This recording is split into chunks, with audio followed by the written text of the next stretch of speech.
Everyone, welcome back to my channel universe of wonder stories. तो चलिए शुरू करते हैं हमारा पार्ट नंबर 3।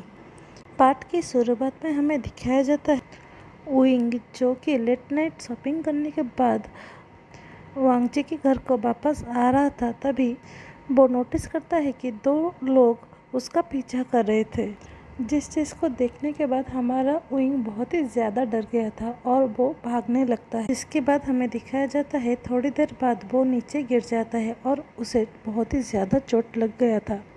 तभी हमें दिखाया जाता है अचानक से कहीं से वांगजी टपक पड़ता है और वो उन लोगों को देखकर उनसे उसके पीछे भागने का कारण पूछता है, जिसको सुनने के बाद वो दोनों कहते हैं कि ये शायद चोर है। जिसको सुनकर वांगजी उन दोनों की ओर देखकर कहता है, ये मेरा नया केयरटेकर है, ना कि कोई चोर। जिस चीज़ को सुनने के बाद वो दोनों लोग अपने अपने घर को लौट जाते हैं। तभी हमें दिखाते हैं वांगजी जब विंग की ओर आ रहा था तो वो देखता है कि विंग को बहुत ही ज़्यादा चोट लग गया था, जिसके चलते ना वो अच्छे से खड़ा हो पा रहा था। चलने की तो बात बहुत दूर की है। जिसके चलते हमारा वांगजी विंग को अपने कंधे पे पिगी बैंक की राइड देता है, जिसको देखकर विंग पूछता है, बॉस क्या मैं बहुत ज़्यादा भारी हूँ? जिस चीज़ को सुनने के बाद हमारा वांगजी बहुत ही चौड़ में कहता है, नहीं, तुम ज़्यादा भारी नहीं हो, क्योंकि मैं बहुत ही ज़्यादा स्ट्रांग हूँ। जबकि हमारा वांगजी का बहुत ही बुरा हालत हो गया था, ना वो सही से चल पा रहा था, जिसके चलते वो विंग को अपने कंधे पे उठाकर बहुत ही धीरे धीरे चल रहा था।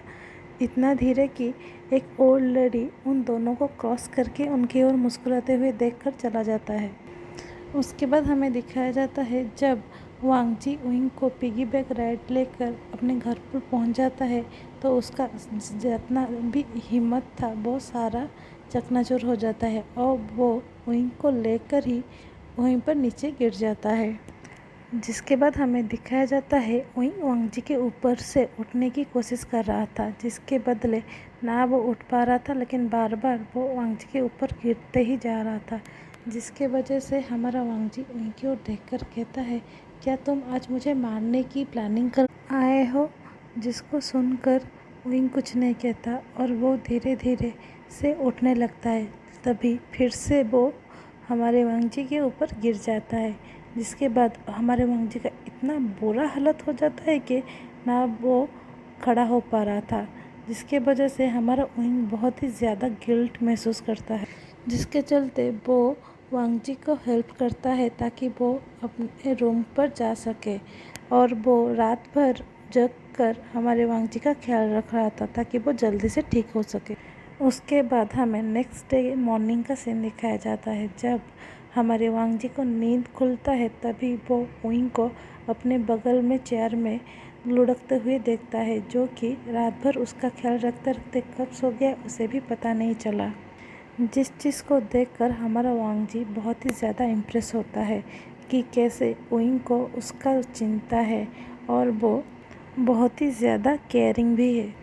उसके बाद हमें वांगजी को उसके ऑफिस में दिखाया जाता है, जहाँ पर उसका असिस्टेंट सोंगलंग आकर उसे कहता है कि सर, आज आपका ब्लाइंड डेट है जो आपकी मॉम ने आपके लिए अरेंज किया है। जिस चीज़ को सुनकर वांगजी ना चाहते हुए भी अपने ऑफिस के नीचे बने गई कैफ़े पर आना पड़ता है ताकि वो अपनी ब्लाइंड डेट वाली लड़की को देख सके, और वो जानबूझकर विंग को भी घर से बुला लेता है वहाँ पर आने के लिए।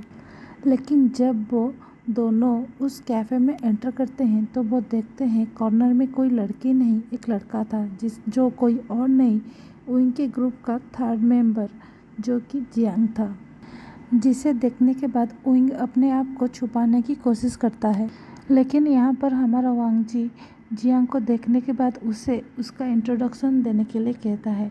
जिस चीज़ को सुनने के बाद जियांग चिढ़ते हुए उसकी ओर देखकर कहता है, तुम ऐसे मत बिहेव करो कि हम दोनों पहली बार मिल रहे हैं।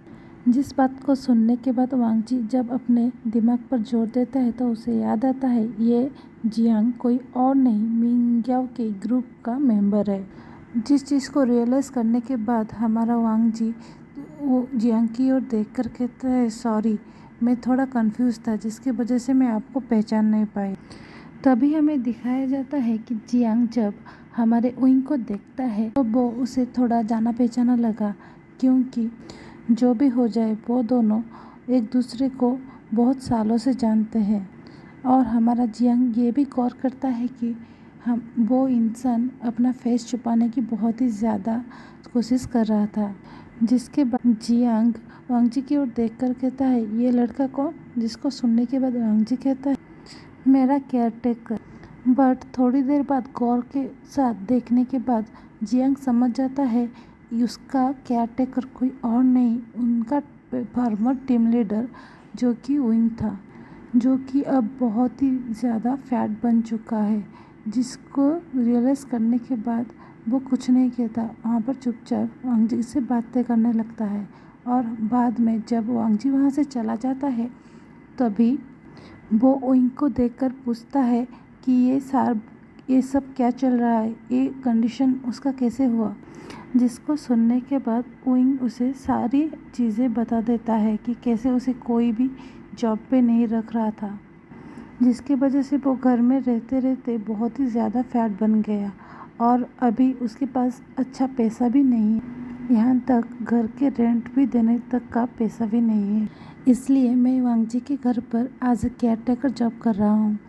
इसके बाद विंग की सारी कंडीशन को सुनने के बाद जियांग को बहुत ही ज़्यादा बुरा लगता और विंग की ओर गुस्से में देखकर कहने लगता है कि तुम इतने दिनों से, इतने सालों से इतने सारे प्रॉब्लम में थी, लेकिन तुम मुझसे कांटेक्ट क्यों नहीं की और अचानक से सारे कांटेक्ट ख़त्म करके गायब हो गए।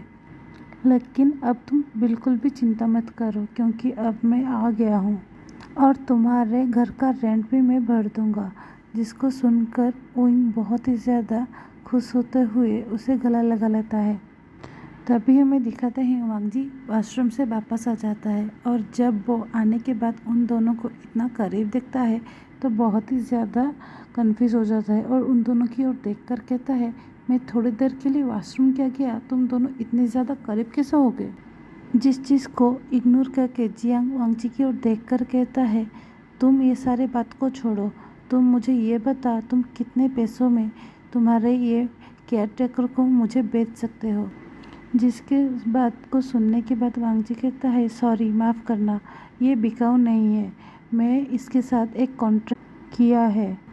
जिस बात को सुनने के बाद विंग भी उसे सपोर्ट करने लगा और जिस बात से हमारा जियांग चुप हो गया और वो वहाँ से गुस्से में बाहर निकल आया। तभी वो किसी से टकरा जाता है जो कोई और नहीं, हमारे वांग जी का हैंडसम असिस्टेंट सोंगलन है। जिसके चलते हमारा जियांग उसे पहली नज़र में अपना दिल दे बैठा। उसके बाद वो उसे सॉरी कहने के बाद उससे उसका फ़ोन नंबर मांगने लगा, जिस चीज़ को देखकर हमारा सोंगलन थोड़ा कंफ्यूज हो गया, लेकिन फिर भी क्योंकि वो इंसान कोई और नहीं उसके बॉस के ब्लाइंड डेट था, इसीलिए वो उसे उसका नंबर दे दिया। उसके बाद हमें नेक्स्ट सीन में दिखाया जाता है विंग जियांग से कहता है कि क्या तुम्हें पता है वांग जी को फेस ब्लाइंडनेस है। जिसको सुनने के बाद जियांग ये रियलाइज़ करता है, जिसकी वजह से जब भी लान वांग जी उसे मिलता है ऐसे मिलता है कि वो दोनों एक दूसरे से पहली बार मिल रहे हैं। जिसको सुनकर विंग कहता है, तुम तक क्या, वो अपने मॉम को भी पहचान नहीं पाता। तभी हमें एक फ्लैशबैक दिखाया जाता है जहाँ पर जब वांग जी अपने मॉम लैनी से बात करने के लिए वीडियो कॉल किया था, तभी वहाँ पर वो अपने मॉम के मेड को उसका मॉम मान लेता है, जिस चीज़ को दूर से हमारा विंग भी देख रहा था।